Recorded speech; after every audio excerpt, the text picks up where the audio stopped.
Hello everyone. So in this video we are starting a video series on the Indian Contract Act 1872. So in this video lectures I will cover all the topics of Indian Contract Act 1872, all the important case laws, all the important sections. So stay tuned with this channel to understand more on this law. Indian Contract Act is very important because it's foundation of all the commercial transactions. So to kickstart your career, having a good knowledge about contract law is very important for the law profession. So pay attention to all the important terminologies which I will be mentioning. Make the notes. Make sure you're make notes. Plus keep your bare acts. Bare acts are very important when you are doing any kind of law to understand the statutory interpretations. So, starting with Indian Contract Act, it is a piece of legislation which is governing the contractual relationships. It governs the contractual relationships, contractual agreements in India. In this video, basically, we'll be discussing very important the foundational terminologies which are offer, acceptance, considerations. I'll also tell you what are the essential conditions for a valid contract, and we will also be I'll also shed light on what is a breach, and then we'll do the some few case laws also. All the important case laws will deal in the next video. So let's start with our this um, Indian Contract Act. So Indian Contract Act, if you see, it is a codified law. What is a codified law? Codified law basically means we already have a statute which is Indian Contract Act of 1872, and it has already codified all the important definitions and terms. All right. So it is a codified and standardized existing contract law principles, and it has drawn inspiration from English contract law. Why it is in English contract law? I'm saying before Indian Contract Act of 1872, we had English Contract Act. So then now we have this Indian Contract Act is basically a Indian version of the English Contract Act, because you already know that Britishers ruled over India, and they were the first one to bring in the concept of contracts in India. Even though there are some primitive form which were practiced in ancient and even in modern India, but if you see, a codified version of contract was brought by the Britishers. So we had English Contract Act, and now the modified version of, like, Indian modified version to meet the requirements of Indian law. We have Indian Contract Act.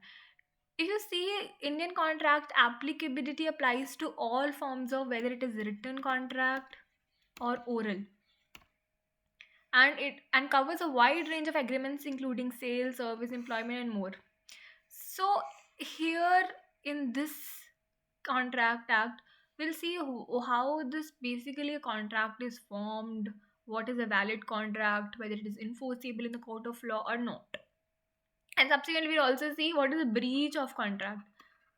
Breach of contract, what are the consequences of breach of contract. So this is very important law also, because when you will deal with other advanced version of the contracts like companies law or other kind of commercial law subjects like property law and all, contracts becomes a foundation. So foundation make sure you're paying your attention to all the important things which will deal in these lectures. So let's begin with our definitions. Definition offer. The first of all, for understanding contracts, we need to understand agreements. To make you understand what a agreement is, agreement can be any kind of statement, any kind of, if a layman would say, as a layman, what we understand as agreement is two people are agreeing on something. Agreeing on something means there is some mutual understanding to do something.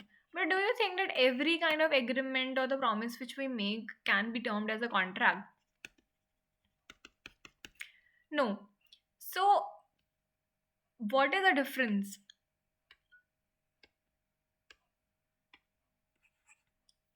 Sorry. To make an agreement a contract, there is something between these two terms. The gap is covered by when there is legal relationship. Legal relationship means in case of there is any kind of breach, these two people can sue each other in court of law. You're understanding this, right? So, how it works is there is an offer from this person. There is offer from this person that I will give you my house.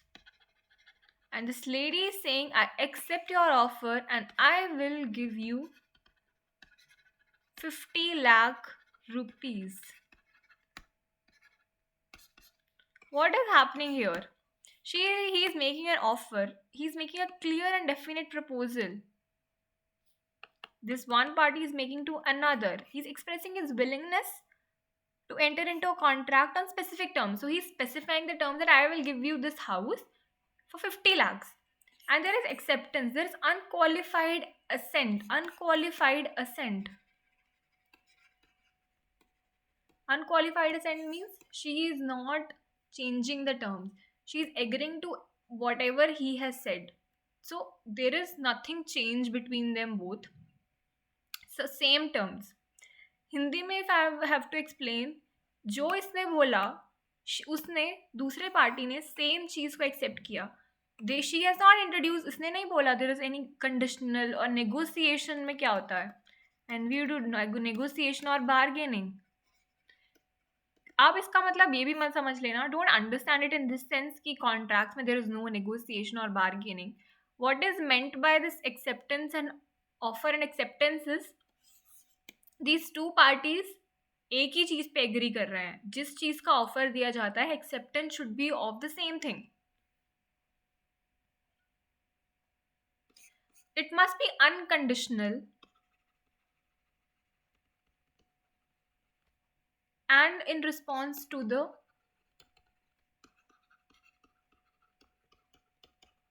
offer. Unconditionality is a very important term.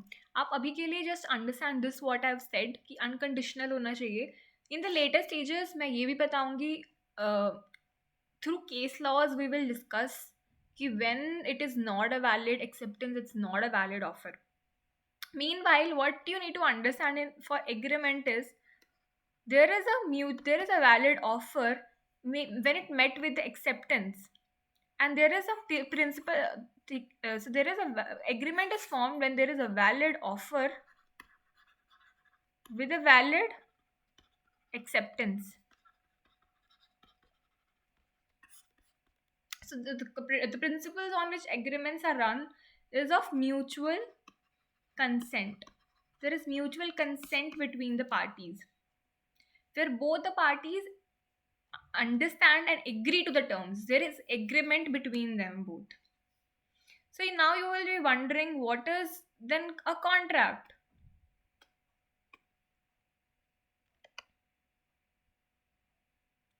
To explain you it in a more valid way, an agreement when there is a legal enforceability, or we can call it legal relationship, then it becomes a contract. So the contract basic major thing is there is a legal relationship. It shouldn't be between two friends. It can be between two friends can make a contract. But if one friend, just assume, I give you an example. One friend A invites B over a tea party, and B accepts. This offer has been made by A and there is acceptance by B. And later B B nahi jata hai. B is not there. B had accepted it, but he breached this agreement. Can we say why we have used agreement? Because it is not a contract. There is, in contract there should be something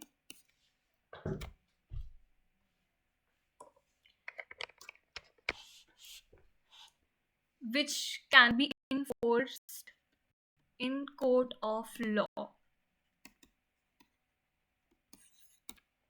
So what kind of things can be enforced in court of law? When there is some business is involved, when there is some consideration is involved. We'll later discuss through case laws as well, that whether it is a contract or an agreement. Here we, our purpose is basically to understand all the important terms.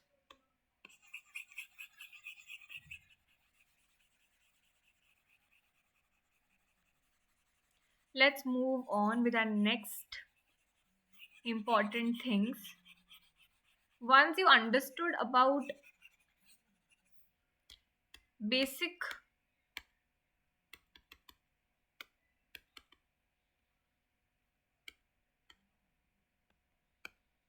once you understood about the basic things, we'll deal now. Open your bare axe, keep your bare axe with you for more understanding of this topic.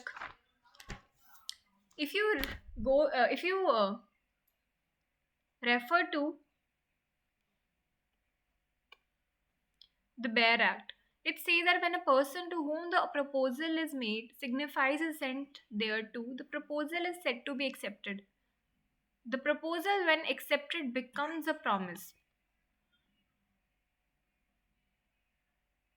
So, the person to whom the proposal is made, in this, A makes a proposal to B. Proposal can also be termed as offer. Signifies his assent. He has made his assent. The proposal is said to be accepted. He has made the offer, B has accepted it. This is said proposal is accepted. A proposal, when it is accepted, then it becomes a promise. So a proposal has become a promise now. The person, now this is a legal terms. Make sure the person who is making the proposal, we always call him a proposer. A makes a proposal, makes a proposal. The one who makes the proposal, he is termed as promisee. Promiser. And the person accepting the proposal is a promisee. The person who accepts the promise, he is a promisee. When at a desire of promiser, the promisee or any other person has done or abstained from doing or does or abstain from doing or promises to do or abstain from doing something, such act or abstinence or promise is called the consideration for the promise. Now there is one more important thing which comes, it is a consideration. The Bare Act understanding of this term is a bit difficult, but I've made it very easy for you. What is a consideration? Always remember, when an agreement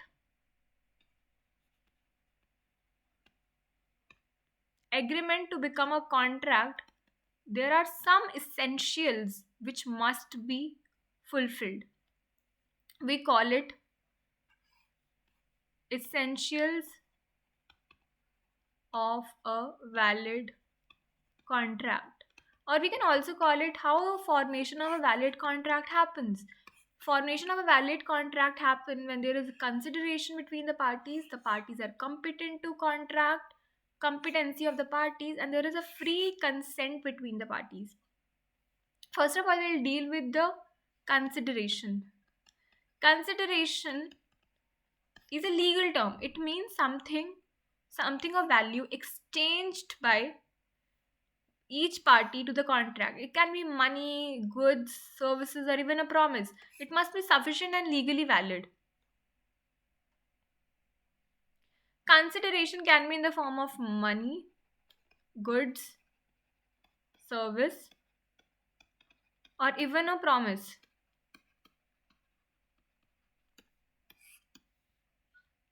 It must be sufficient and legally valid.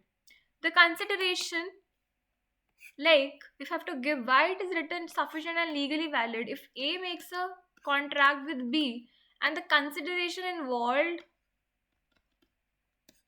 is that A says I will give you to B, A says to B that I will give you my house, and B says in return I will kill C.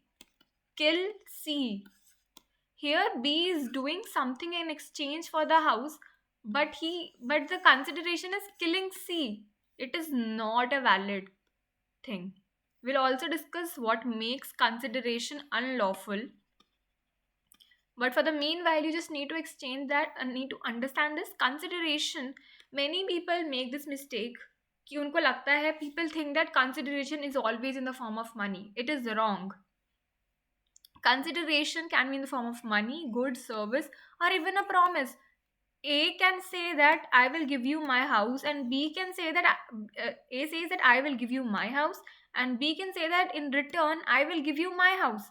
Both are exchanging their houses.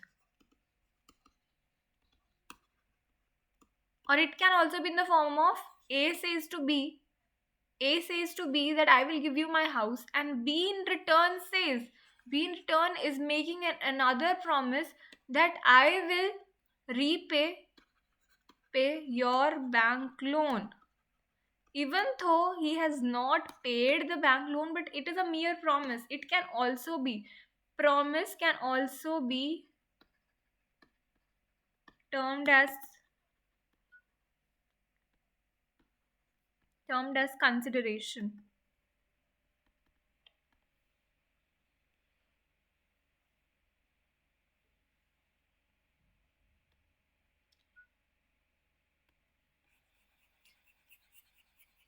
Now, you have already understood a very simple definition of consideration.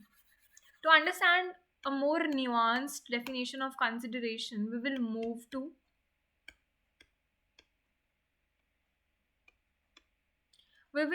this definition. This definition is given in Indian Contract Act. If you see where it is mentioned, the definition of consideration is given in section 2, clause D. It says that whenever the desire of promisor, the promisee, or any other person has done or abstained from doing, or does or abstain from doing, or promises to do or abstain from doing something, such an act or abstinence or promise is called consideration for the promise. Consideration for the promise. It means that at the desire of A is making, A is giving something for to B. The consideration between their contract can be like, if you see the basic simple, if I have to give very simple example, it is like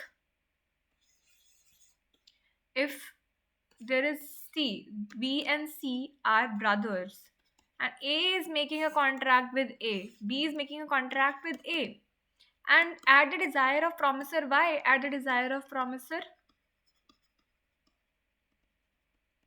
the consideration should be something which is at a desire of promisor. Promisor should accept it. It should be something which the promisor has said to do, and this consideration can be given by, in this particular scenario, B is a promisee. Consideration can be an act or omission. Many people get confused here. What is the meaning of abstained from doing, or does or abstain from doing the promise, or to do or abstain from doing? It means has done or Promises to do. This means it can, the consideration can be in future also. The consideration can be past and future. It can be past and future also. Many times we get this question in MCQ forms, that can the consideration be present and past, past and future also. Yes, future consideration is applicable. In the future, he will do, or some other person, other third party can also do. But there must be consideration in a contract. I hope it is clear by now. We will discuss this again through case laws also to make it more clear. And we will do certain questions also. Now understand, what is the legal definition of agreement? We have already done a very layman oriented definition.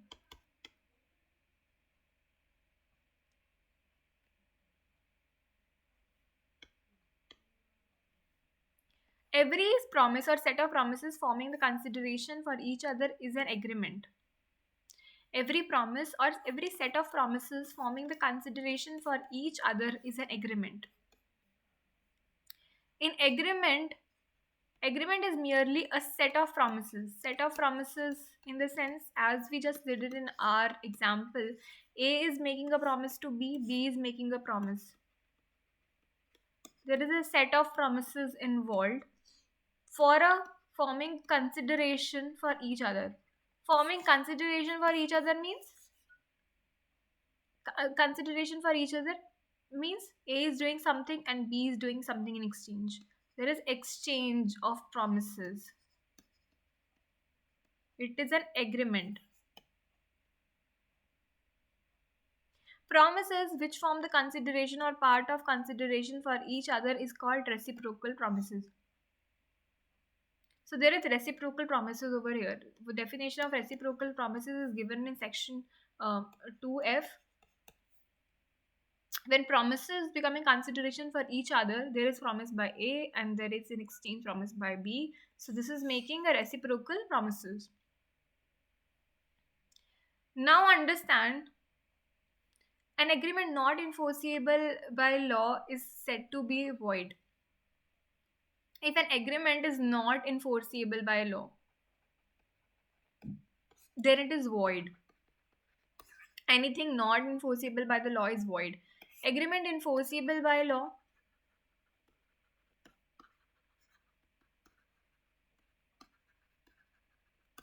it becomes contract. As we have already studied, enforceability by law means you can sue the other party, and for becoming a valid contract there has to be fulfillment of some conditions. So discussing what are all those conditions, for that you need to refer to section 10.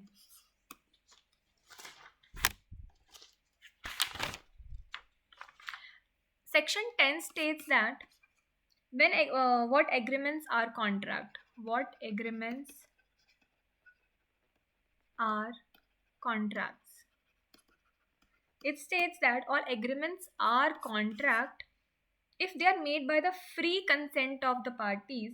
Free consent of the parties, they're competent to contract for a lawful consideration. They have used the term of lawful consideration with a lawful object and are not hereby expressly declared to be void. In the next video, we will deal with what is the lawful consideration. In the meanwhile, you need to understand who are competent. We've already discussed there should be consideration involved, and in the next video, we will discuss about what is a lawful consideration.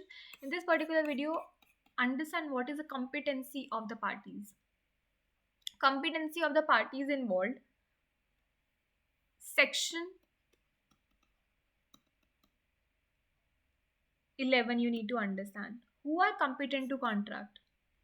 Competency of the party must, the parties entering into the contract must be legally capable of doing so, meaning they have a mental capacity to understand the terms, and obligations of the contract. This should have the mental capability. Mental capability.